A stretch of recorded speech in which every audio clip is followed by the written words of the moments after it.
Does put it in. I think he's going to be stoked to see that he is flipping here. Probably the best case scenario with this kind of action, facing a 5-bet jam. Does raise it up to what seems to be 18k.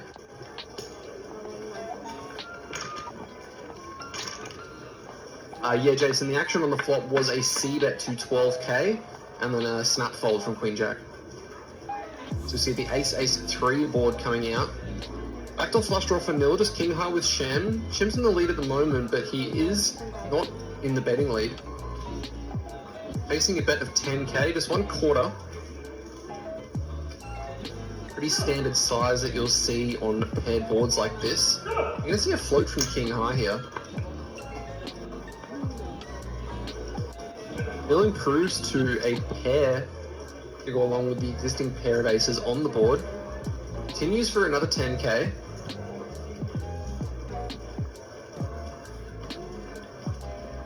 Wonder whether or not Chem is going to be non-believing here. So we got a pretty interesting spot, small blind versus big blind against my friend. Now these are spots that I used to actually study a lot and I'm very knowledgeable in them, so I like playing them, especially when you're on the big blind and you have position over the small blind. Neil decides to do something that's not a thing and he makes it like 2.2x raise. Usually you want to go either bigger or you just want to limp and pay the extra 4k, or make it like 3-4 times the amount, not in the middle, because you're giving me too good of a price to call with most of my range. King 8 offsuit is definitely a hand that I just want to call here and play in position. I don't think there's anything else you want to do. The flop might actually seem pretty bad to me, Ace-Ace-3, but in reality we still have king high, so it's not too bad. We are still ahead of a lot of hands that Neil has, and so when he bets small, 10k to 44, I believe, we definitely want to continue. I think folding would be a tremendous mistake. Unfortunately, the turn is pretty bad because it gives him the lead with a pair now, and he bets 10k again. Now it's kind of becoming disgusting, I'll be honest. I don't put him on the 9, I actually put him on an ace, which in that case we are drawing dead. But then again, 10k into 75 is so small, it's like less than 15% pot. So I think in that case, we just have to call one more time with king high and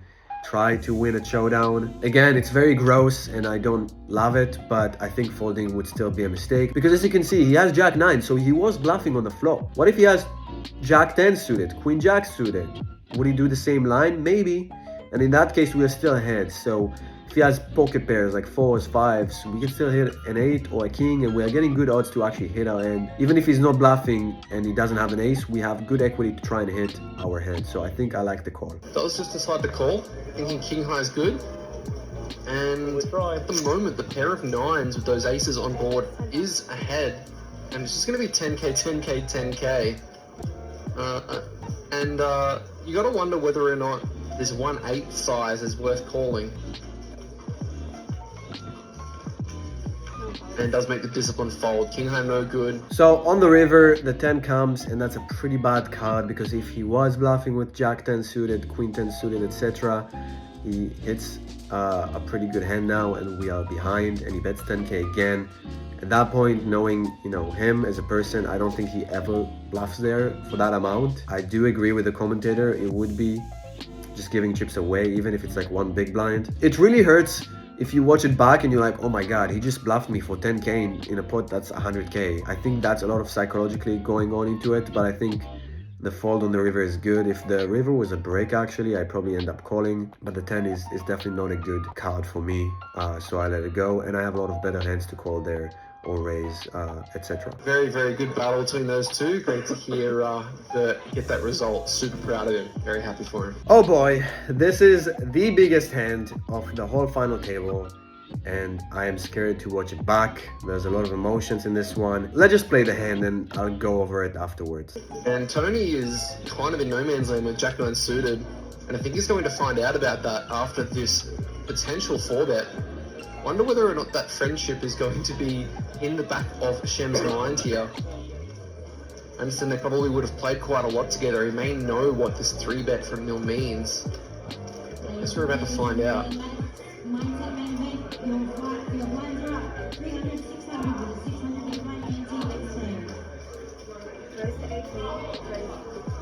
Getting a double check on where all the chips came from.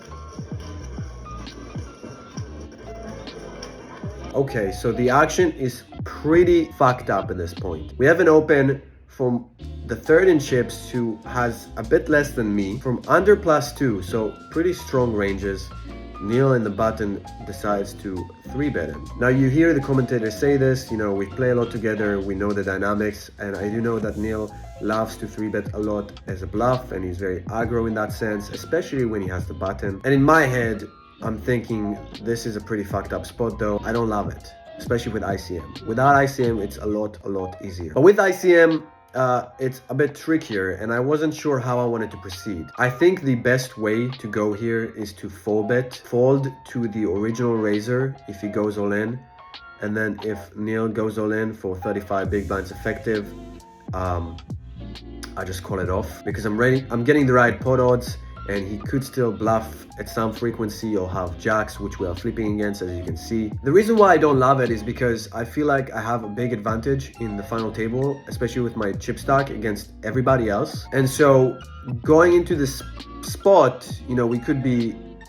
dominated and behind and or flipping, even flipping for a lot of chips. It's not something I really want to do, but thinking about it as well, if we are flipping or if he's bluffing or whatever, we pick up a lot of chips, and if we win the whole pot, then we become a massive chip leader, and then will be very good spot to take the whole tournament down. Another thing I wanted to consider was that the pay jumps were very small. They were like very minor. They were like $1,000, $1,500. Might sound like a lot of money, but the whole tournament was $1,500 to begin with, like the buy-in. So when you think about it in that aspect, it's not a lot of money. Like the money is really top 3, top 2 people. So I elected to go for a 4-bet, min 4-bet. I could have gone a bit smaller, but it accomplishes the same thing.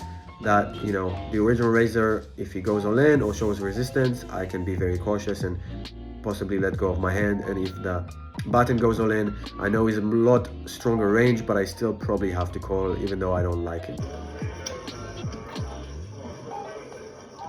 Reaching for those blue chips to be roughly 130k.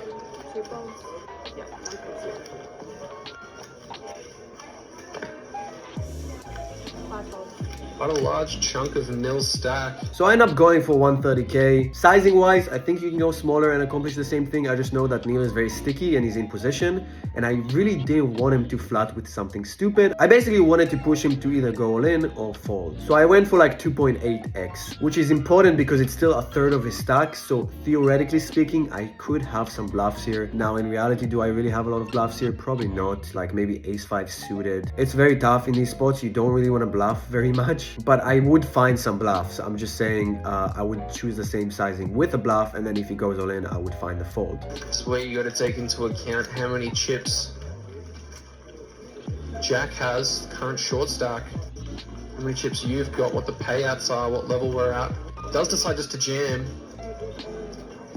He's gonna ask for a count, but I don't think you're gonna be able to fold this hand once you've put in as many chips as you have. It is another 165k to call, so it may be close. Almost 40 big blinds in total. All you MTT wizards in the chat probably know whether or not this is a snap call or not.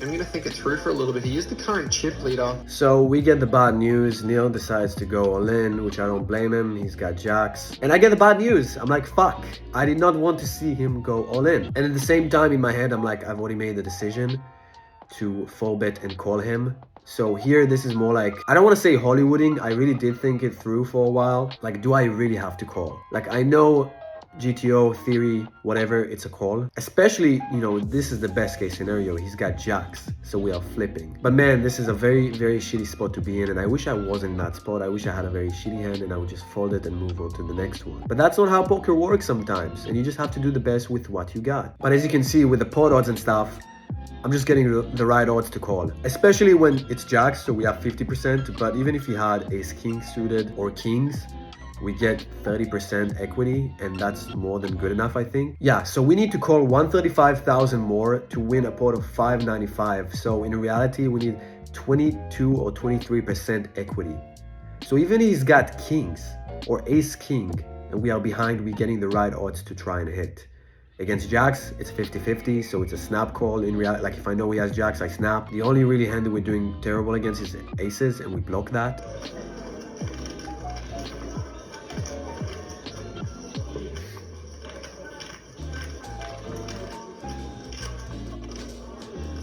Definitely won't be the chip leader after this hand if he folds. As you can see, I'm just in agony because I hated this spot and I really disliked like having this spot in the final table. And that's variance.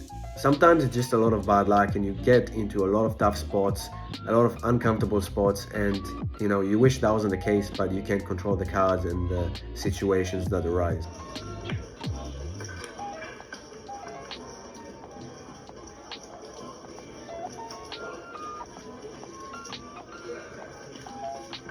Through.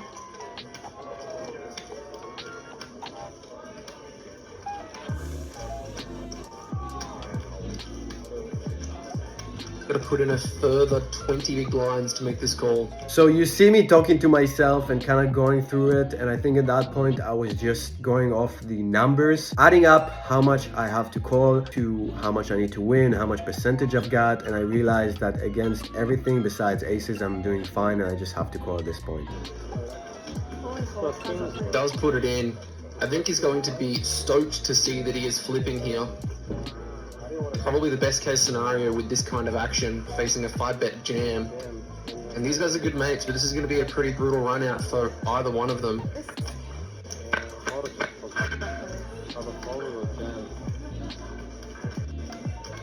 Nothing, just 10, 10, 8. King of hearts on the turn, so many outs now for Shem, any heart, any ace, any queen. So I end up making the call and the run out almost gives me the win, but not quite, and that really sucks. If I won that hand, I would have been a commanding chip leader and I would have been able to run the table and really finish in the top 3, top 2, maybe even win the whole tournament. What are you gonna do? That's a coin flip and I lost it and I got down to a lot less chips than I started. So this is a very not good start to the final table, really the worst you can hope for. From being first out of 9, we are now down to 8 and I'm in the middle of the pack with less than 30 bigs when I started with 100 just like an hour ago. That's really bad. But as you can see, it's not really my fault. It's a lot of variance, a lot of luck. Sometimes that's the way the cookie crumbles. Really important to run good in these spots, and I haven't been lately, so I really hope that during WSOP things change around because I really need to start fucking winning these coin flips, especially in the final tables where it's worth a lot of money. So now you can see I'm really at the bottom. I'm 6 out of 8. We still got a lot of chips, you know, we still have like close to 30 bigs. That's more than enough. At that point, after the huge loss, I was telling myself, okay, stay calm, you can still do this, you can still make a comeback, it's not over. All you can do is play your best. And now it's a lot easier. When you are the shortest stack, you really have to be tighter. You can play as many hands, you can 3-bet as much, and now you just have to wait for good hands and be patient, and that's fine. We were just mentioning Shem taking the 4 from the chip leader down to this position. It's going to be a little bit easier for him when he wakes up with aces. Definitely hoping for some action here. Not getting any thus far. Travis O'Grady was the 3-better in the previous hand, decides against it, and I don't think he's even going to get a defend from Anthony with the 8-3-0. This is a pretty unfortunate result for him because I don't think he's going to be able to make any money in this spot. Never mind. Anthony decides that he wants to defend the 8-3-0. I wouldn't do this. It's a very bad hand. But he decides on it. He sees the 10-10-4 flop. Man, I love the commentator. I love how he's like, wow, he's got aces. Let's hope for some action. Everybody has shit cards. I'm like, please, come on. Someone has a hand. Big blind defense, who is also very tight. So I put him on a very strong range. And then we end up seeing that he has 8-3 offsuit. Like, what the fuck? I don't know. Does my reputation precedes me? Like, am I so aggressive and wide that people call me with 8-3 off now in the big blind? Listen, I'll take it when I have aces, of course. But that is mind-blowing. This guy, who is a friend of mine, by the way, like, we became friends after this tournament, but he's definitely on the unconventional side. He's definitely not playing GTO. You saw him fold King 7 suited, small versus big, and then I'm opening another gun and he's defending 8-3 off. Not entirely sure what his thought process is. I would love to dig into his brain and know what's going on and why he's playing the way he is, but I mean, hey, we'll take it when I have aces, that's for sure. The bad thing though is that this flop doesn't give him a lot, and I wish it did because I would have easily doubled, but it's a pretty bad board for him and me, to be honest, as well. Maybe Gengar told him what to do. He's going to check. Shem is going to come with a 15k bet, roughly 1/4 the size of the pot. And nothing Anthony can do. He's gonna have to say goodbye to the 30k that he invested this hand. Looking back at this hand, I think it's totally fine to actually slow play and start by checking the flop. Now, the reason why I didn't do that is because there's a flash draw and I don't have the ace of hearts. If I did have the ace of hearts, I would have checked 100%. So that was kind of my thought process as to why I played the way I did. Folds around to the small blinds, nil. Pitches, and Shem with a dominated ace, ace 6-0. I think he's probably going to be finding a defend here. Wow, he decides against it. Interesting. Definitely thought he would have defended that one. Decides against it. Correct in this occasion. Yeah, so that's an interesting hand. One of the tightest people in this tournament and in general that I know, Martin Ward, finally opens a hand, and as you can see, he has a premium ace king off. Now it comes back to me, I have the shittiest ace you can really have, ace 6 off. I think with ICM, it's actually a pretty decent fold. You could defend it, but I decided against it, and I'm very happy to see what he had. But I also think, in theory, you find a lot of defense with better hands that are going to be less dominated compared to this one, which was. The jacks, aces, ace king. Folds back to Shem, who leans back in his chair. Yes, this is a very, very gross spot.